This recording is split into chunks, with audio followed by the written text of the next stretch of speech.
Alo. Alo, assalomu alaykum. Assalomu alaykum. Amirov Nodir telefonlarimi? Nima deysiz? Amirov Nodir telefonimi? Ha. Zo'rmisiz, ishlar zo'rmi? Salom, xudoga. Ishlardan telefon qilyapman mana murojaatlar bo'limidan. Qarama-qarshi yo'lda harakatlandi deb bitta murojaat qoldirgansiz-ku, shu bo'yicha gaz bilan bog'landimi?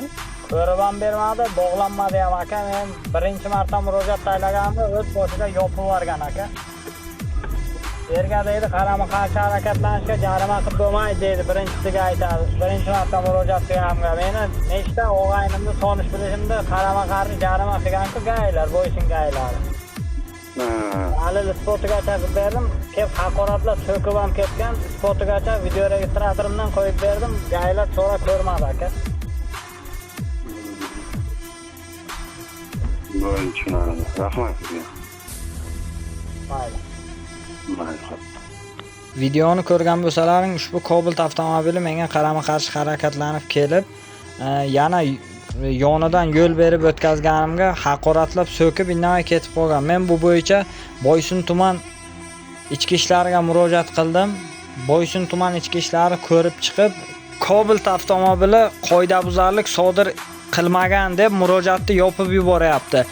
Bilmadim endi bu haydovchiga nima uchun qonuniy chora ko'rilmadi.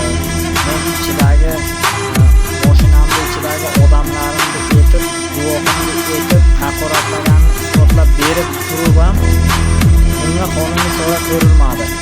Tugallanmagan yo'l deb chora ko'rilmayapti. Bo'lmasam mana ichki ishlar xodimi borib jarima qilgan-ku, mana qarama-qarshi harakatlanishga deb mana sizga bayonnomasini qo'yib beryapman. Bo'lmasa mana shu bayonnomalarni ham bekor qilib beringlar. 4.120 mingdan jarima urilgan.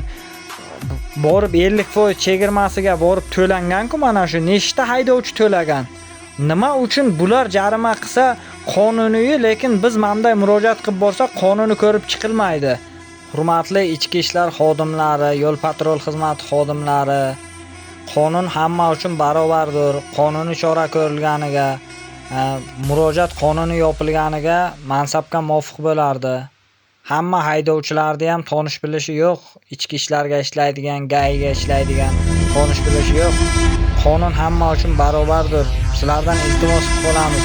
Har bitta bo'layotgan voqeaga qonuniy chora ko'rib berishlaringizni iltimos qilamiz.